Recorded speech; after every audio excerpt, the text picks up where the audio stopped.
Hello and thanks for clicking on this video, guys. Today we are here for a new before you buy videos. It's not a Mafia one because we are going to do a stream just in few hours. So this afternoon is the Mafia afternoon. We are going to see a little bit more how the game works and everything else. In the meantime, I thank you for the support, which has been amazing. Keep it up.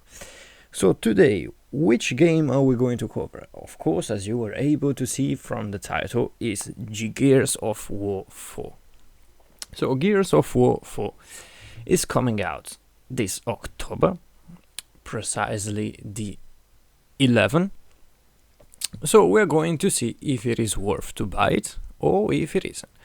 So let's start straight away with all the things you gotta know about this game. Those things are supposed to help you in deciding if this game is for you, so if you should buy it, or if you just leave it, or just waiting a little bit for purchasing it. So let's talk about the graphics first, because a lot of you know that this game is coming on PC as well, and in the Xbox One.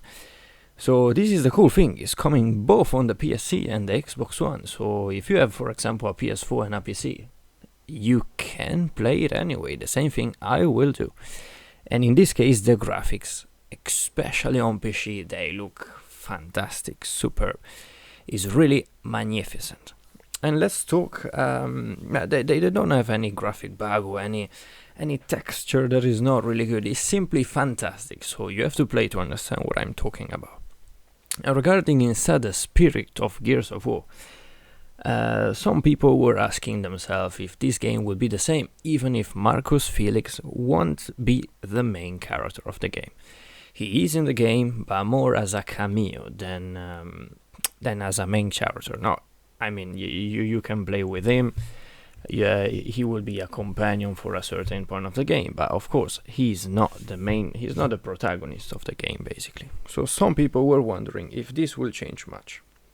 Well, the new main character is not as good as Felix, so we will use GD Felix instead of Marcus Felix. So the charisma of this character is not as good as Marcus one. But still, through the story, you will learn to love JD as well. You will miss, of course, Marcus, but JD won't be so bad. But apart from that, the spirit of Gears of War will still be there, so there is always this type of black humor, edges joke, and everything will be really, really gory. Then let's talk about the multiplayer. The multiplayer of this game, from what we could try, was really adapt to any type of ability, so it's really simple to play, but it's difficult to master, like the best multiplayer games. Like, you know, this is the specific formula to make a wonderful multiplayer game, like for example Rocket League. So the multiplayer will be really easy to play, but really difficult to master, so is that type of multiplayer open to anybody, and anybody can enjoy. Then the horde mode will still be in the game, yes, and will be a fantastic feature because you will get so addicted to the new horde mode, which is fantastic. Apart from that, there are some new introductions, like in some parts of the game you will be, for example, able to drive some mining mechs and to drive some motorbikes as well. Is fantastic. They added a lot of variety to the game, and these can only be great.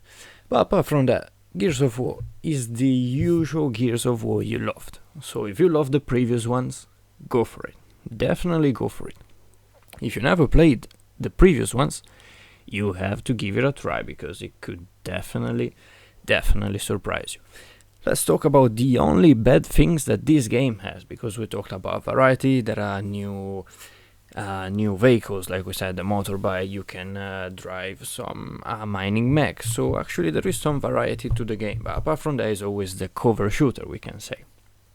But apart from that, well, yeah, they also added some new enemies, which is always great, and they added some new weapons, like the new overkill shotgun. So everything was done perfectly. There are some new features, new vehicles, new enemies. So everything feels like a progression compared to Gears of War 3. And yeah, we were talking about the only bad things that these Gears of War could have, that could basically push you to not buy it and to avoid it like the plague. So in that case, the only reason why you shouldn't buy it is if you didn't like the previous one. So if you didn't like the previous games, the previous Gears of Wars, or if you basically just got tired of them, well, this one won't make you change your mind about it. And apart from that, just the plot. We must say that the plot is really good, but at some points it gets boring a little bit. Apart from that, the only bad thing is that, yeah, Marcus is now basically in the game, so if you wanted to play a game with Marcus Felix, he won't be in. But these are the only bad things that we can say about this game. Apart from that, this is a super recommended purchase, and in case you liked, or you loved, or you wanted to give a chance that you are interested in the Gears of War saga, go for it if you can just recover the previous chapters, because this Gears of War 4 is settled 25 years after the end of Gears of War 3. So if you recover the previous one, you'll just get a better understanding of what's going on and so on. Otherwise, don't worry, in the game is explained everything at the beginning. Well guys, I hope this helped you a little bit to decide if buying Gears of War 4 or not, and it gave you like an idea of its value. And I'll surely see you later on for some Mafia Free content, and I'll see you of course in the future days for more Before You Buy videos. Alright, thanks for staying with me then, I'll see you. Cheers!